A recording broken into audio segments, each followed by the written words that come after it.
This apparently will be my last discussion with you.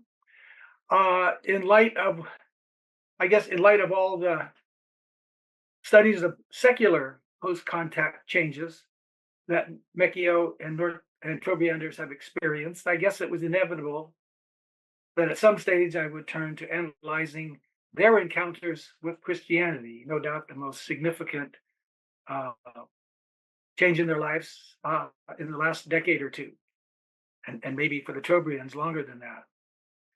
Now, my interest in Christianity happened to coincide pretty closely with the formative stages when the anthropology of Christianity was becoming a prominent subfield in the discipline.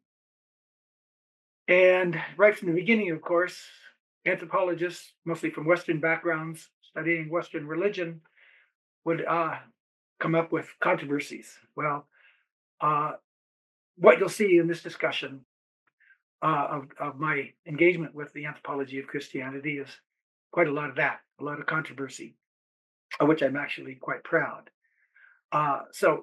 Anyhow, I hope it won't be all overwhelmingly focused on criticism, but hopefully there's some light shed on some good ideas here. Now, on the basis of my analyses of North Mecchio deconception and Trobriands and so on, I could see how villagers' Christian beliefs and practices incorporated or reflected elements of personal partability.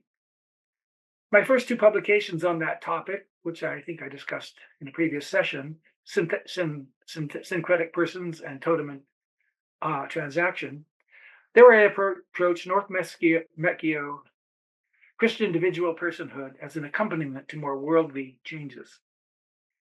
But given how Christianity or Judeo-Christianity actually are pillars of Western culture, my arguments in those and subsequent publications had explicit implications for Christianity in and beyond Melanesia. That became the particular motivation behind my 2008 Curl Prize winning essay, Partible Penitence, Individual Personhood and Christian Practice in Melanesia and the West. Eventually, it seems that essay helped trigger one of the defining disputes in anthropology's recent engagement with Christianity, the so-called Mosko-Robbins debate, named after Joel Robbins and myself. My claims about Melanesian conversions to Christianity pretty much followed my arguments about the role of partability shaping the course of North Mecchio change in other contexts. But time does not allow me to rehearse here all the debates in and outs. But there are certain background details that might be of interest to some listeners. Consistent with the commodity logic of Euro-American folk culture, it's long been presupposed that Western persons as Christians are essentially bounded individuals. Individuals different from relationships, different from things. In that regard, they stand as categorically distinct from the more socially or relationally attuned peoples of other societies. Now, Marilyn Sothern opened the gender of the gift, challenging Western metaphysics on exactly that point, before she moved on to discuss gender. While my Partible Penance essay can be seen as simply refocusing her critique on the dominant religious traditions of the West, which have been spreading widely for many years now. So surely, Sothern's and my approaches draw parallel inspiration from Anglo-French branches of anthropology. But where she is engaged principally with modern feminist scholarship, I've turned back to the Durkheimian classics.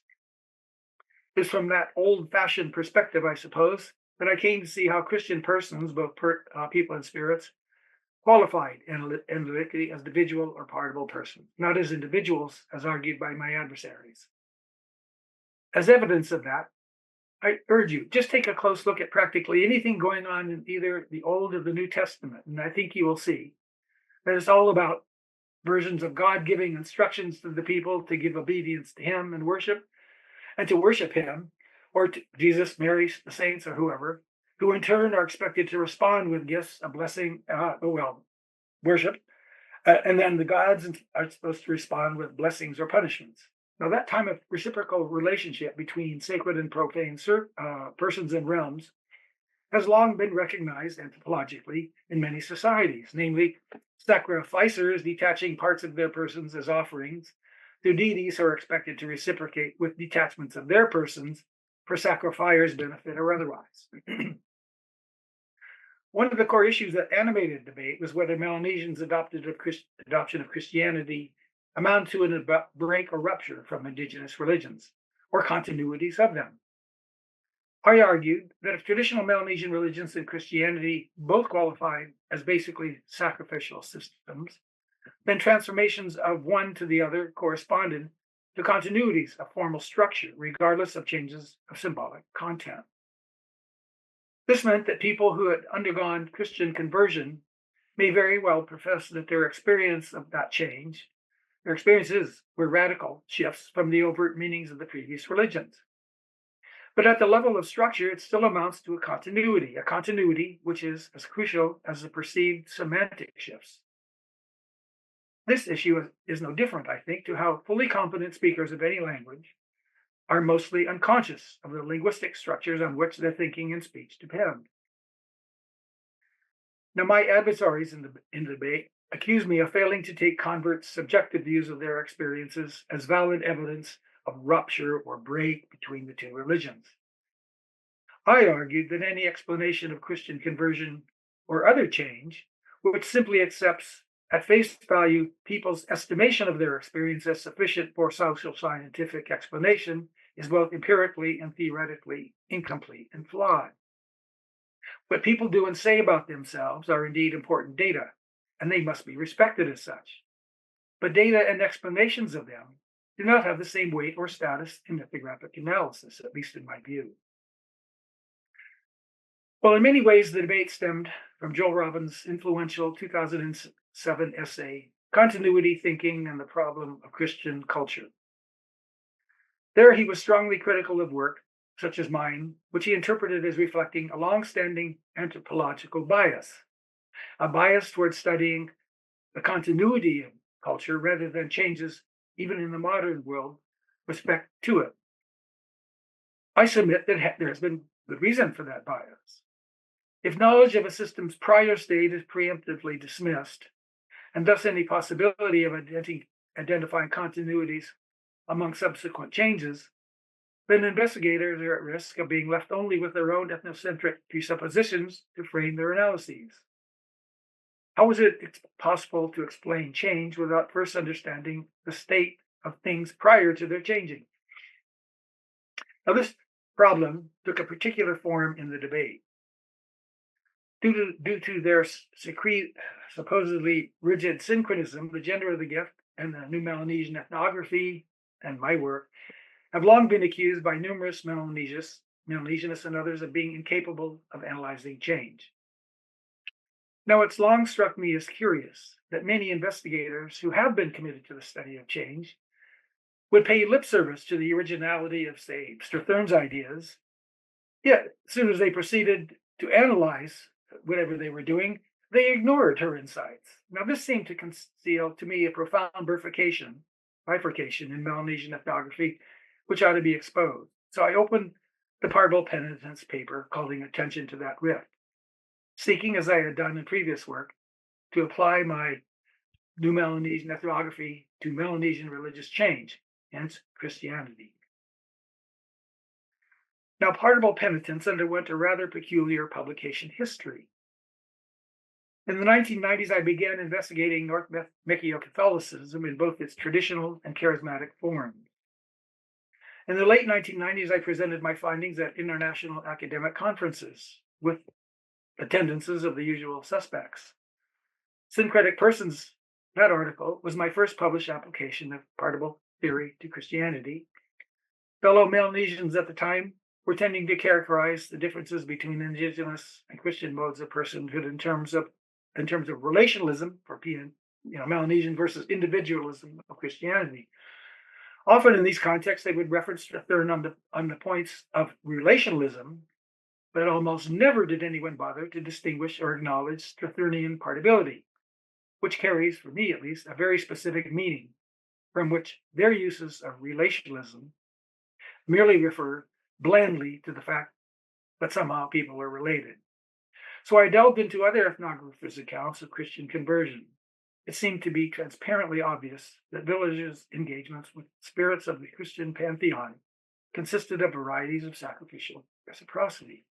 Prayers, love, faith, praise, hymns, sins, confessions, spiritual kinship, and so on, were offered up in the hope of receiving divine grace, forgiveness, blessings, Holy Spirit, life, death, peace, prosperity, spiritual rebirth, and so on in place of punishment and damnation. Moreover, from the perspective of classic sacrifice theory, those reciprocities were conditioned by the transactability of the divisible or partible parts of the giving and receiving persons, both human and divine. Even the idea of an immortal, supposedly individual soul that departs from the body of a dead person was clear evidence of the partibility of Christian persons. Now, in August 2005, I submitted the initial draft of Partible Penitence to Current Anthropology. I recommended the 5 scholars who I was critiquing to serve as respondents. It was quickly sent back, adjudged to be too long. After shortening the manuscript, I resubmitted. In November 2006, the editor returned the manuscript with comments of 6 readers. Excuse me. I was invited to respond to their concerns and resubmit again. I did so as faithfully and methodically as I could, and again resubmitted.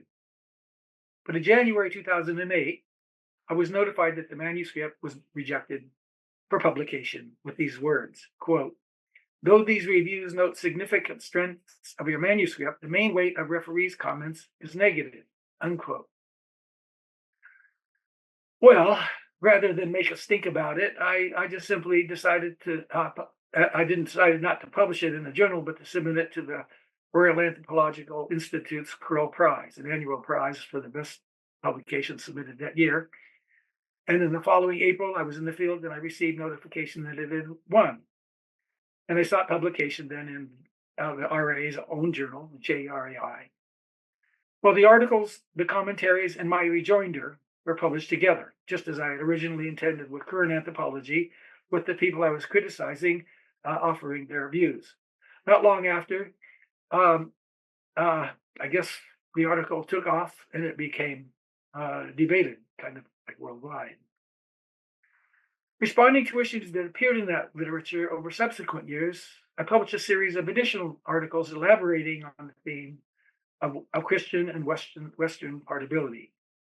The editors of the Howe Journal of Ethnographic Theory organized a symposium on the Mosko-Robbins debate that was published in 2015. For my contribution, Unbecoming Individuals, 2015, I used Van Gennep's rites of passage models for reinterpreting Weber's, Dumont's, Burge's, Luther's, and Calvin's authoritative treatments of Christian personhood. Through close readings, I showed how the supposed individualism of the Christian Church and the Protestant Reformation that they portrayed in their writings actually conformed to the parameters of New Melanesian ethnography individuality. As I argued in Partible Penitence, there were moments in rites of passage where Christians do individuate themselves. For example, when adherents sever connections with profane society's members to enter the sacred realm of churches during Sunday services. And again, when they individuate or separate themselves from the divine realm and return to the earthly one, bearing blessings or other sacred tokens detached from the heavenly spirit persons. In another essay, The Christian Individual and Sacrifice, published about the same time, I again applied the theories of partibility and sacrifice to North Mechio Christianity. While neither sacrifice theory nor Strathern's partibility model were originally designed for the study of long-term historical transformation, I tried to show how they could be, insofar as their internal dynamics were congruent. The structures of gendered male-female relations, as analyzed by Thurn, and the ritual transformations between profane and sacred realms with Christianity, I argued, directed the exchanges and interaction between North Mechio villagers and representatives of the exogenous colonial and global forces. So, in the concluding chapter of Ways of Beloma that I discussed last time, I elaborated on that theme, drawing briefly upon preliminary field studies of Trobrianders' adoption of Christianity. Now, that seemed an appropriate step in light of my previous contributions to the Mosko-Robbins debate and additional writings on partability and change. Hence, I devoted the last 15 pages of the book's concluding chapter, the last chapters in the book, to two specific purposes. One, to summarize previous fieldworkers' findings as to the character and extent of Trobrianders' conversion to Christianity, and two, to illustrate how my findings differ from theirs. I'm talking about Trobriand ethnographers now, specifically how patterns of indigenous partability and participation are manifested in numerous contexts of Islanders' contemporary Christianity. Now, that brief exercise led to an additional page in the Mosko-Robbins debate. In 2019, fellow Melanesianist John Barker published a lengthy critique of those final 15 pages. Barker is a leading authority of Melanesian Christianity. His ethnographic work was one of those I criticized in Barbell Penitence, and I'm actually indebted to him for his recent article. It not only affords me an opportunity to clarify the nature of my research on Christianity and its place in relation to the rest of my work, and particularly in relation to the book of which it is a part. It also raises questions of methodology beyond the topic of Christianity, which I think are significant to anthropology generally. Barker's basic objection is that my brief treatment of Trobriand Christianity, quote, was out of sync with the experiences of the vast majority of Melanesians who are more accurately considered active participants in a diverse global religious tradition rather than recipients of it, unquote. He seems to object, in other words, to my focus on the relationships between indigenous Trobriand and Christian culture as somehow irrelevant to the relations between Trobrianders' Christianities and Christianity elsewhere. Regardless of whether that is true or not, beside the point. As typical of my work, guided by my collaborators, I contextualize the transformations involved in Trobriand Christianity by relating them to the wider parameters of the indigenous culture. I take that procedure to be practically axiomatic for fieldwork-based anthropological investigation and theorizing.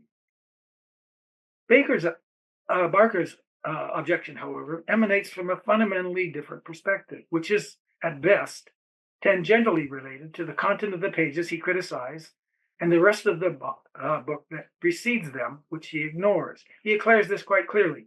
He notes, his interest, quote, is how Moscow represents the presence of local Christianity, and how this in turn directs and constrains his analysis, unquote. But he chooses to, quote, leave the assessment of Moscow's representation of indigenous Trobriand culture to others, unquote. Thus, Barker somehow thinks it legitimate to focus his criticism of my remarks concerning Trobriand Christianity after dismissing out of hand the content of the preceding 376 pages of text, which he concedes directs and constrains my analysis. For me, this approximates the standard ethnocentric error that has too often dogged anthropology since inception, the ripping apart of a culture from its given context at the risk of evaluating it in accordance with exogenous or misleading criteria. In this instance, perhaps, Christianity as a diverse global religion. Now, I don't mean to say that Christianities in different locations cannot be compared with each other, but certainly the religions in place before Christianities arrived, even generations before now, may still have to do a lot with explaining the diversity currently existing in Christianity as a global religion. Okay, over the decades of my academic involvement with North Mechio and Trobrians, I've never engaged in what might be regarded as applied anthropology. Now, partly that is because no one ever asked me to, but partly also because I've tried all along to protect my virginity. But mainly it's because I have never felt confidence in how my ideas might actually have practical benefit. At one juncture, though, I did get involved in important decisions affecting North Mekio when their forest land was threatened with logging by unscrupulous Asian companies. Maipa and the nearby village of Ioi have long sought a serviceable road into their territory. Their only access in and out is still by long and expensive canoe and lorry rides. Towards the end of my doctoral fieldwork, the elected premier of the central province negotiated a contract with a Malaysian company to log North Mekio forest. He happened to be the senior peace chief of a clan at Ioi next door, and that village is closely intermarried with many at Maipa. Well, back then, Maipa and Ioi people were mostly unaware of the disastrous effects logging was having across the country. This was still early days. Initially, they welcomed the logging, hoping it would bring them a road, not knowing that abandoned logging roads usually become useless within months. The people did not realize the extent to which their livelihoods that depended on the forest and the severity of the changes logging would bring would be completely obliterated. I wrote a letter, or a memo, I guess, to the premier, explaining what I was able to learn in the ANU's research that had actually been conducted on logging in New Guinea and what it would have for North Mekio. Well, in the end, the logging company pulled out, but only because there were insufficient numbers of valuable tree species, to the people's great disappointment. Well, the premier announced the project's collapse on the basis of my memo, deflecting blame from him to me. So I was personally gratified by this, but there were occasions in following years when some villagers, especially young people, accused me of having blocked the road. Well, my only other practical venture had to do with an Australian government proposal to privatize land held across PNG under customary title. In 2004, the Howard government was being pressured to make Australian foreign aid to PNG conditional on land reform. Influential consultants were arguing that communal land ownership outside of urban centers was a major hindrance to rural development. Converting communal land titles to individual ownership, they argued, would encourage ownership, which would solve that problem. Now, Jim Singleton, a lawyer with considerable experience in PNG land legislation, organized a panel of social scientists to critique that proposal. I guess it was in view of my account of Maipa's and Ioi's 1990s experience with beetle pep and marketing, I was invited to produce a case study. There I illustrated, warts and all, how customary land tenure not necessarily doomed village life to stagnation. With great surprise and satisfaction, Foreign Affairs dropped the land proposal, apparently influenced by our pamphlet. So I'm quite proud of that, actually. As this final episode of the series draws near, I feel compelled to say something about the virtues, methodological and otherwise, of long-term extended fieldwork. I believe that AAA has documented that after completing their doctoral field research, only a minority of professional anthropologists return to their initial field sites for subsequent study. I have been personally fortunate in securing employment and funding that's enabled me to return to Mekio and Trobriand regularly, and I appreciate that's very unusual. This has been provided wonderful opportunities for me to study change at close range, and also for reassessing and correcting my thinking as I moved along.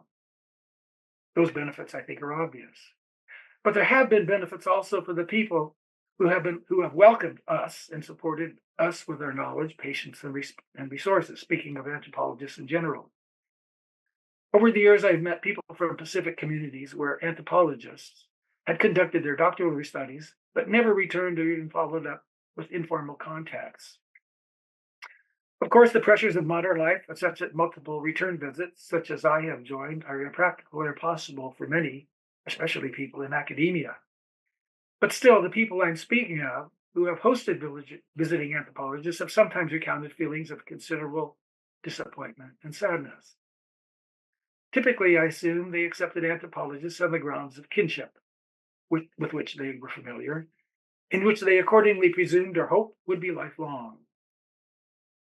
Anyhow, that is a subject in which I have long thought needs mentioning.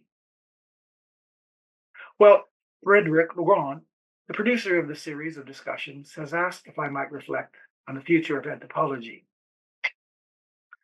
Well, for myself, I have plans for another writing project or two, again on Trobriand history, if you will. As an old fashioned practitioner, though, I think I am the best person to speculate uh, for others, partly because I see more than multiple anthropologies in today's academia, and I feel distant from most of them. My staunchest critics have been mostly adherents of American cultural anthropology, which has undergone at least two consequential transformations in my lifetime: the turn to postmodernity in the 1980s, and subsequently the compulsion to design research around the goal of addressing known practical problems. Both of those developments in view might be leading the discipline away, though, from further development of sound theory for its own sake. Well, fortunately, maybe the theoretical frame that has guided me for a half century shows signs of continuing health, at least in Europe. And maybe it will continue, I don't know. But maybe the real question is, what kinds of anthropology will emerge beyond American and European shores? Yet I sense real promise in the great numbers of young anthropologists emerging in Africa, Asia, Latin America, and First Nations. Hopefully, what Lévi-Strauss wrote somewhere, I think, will be remembered. Quote, "A discipline that forgets its previous masters is doomed." Unquote.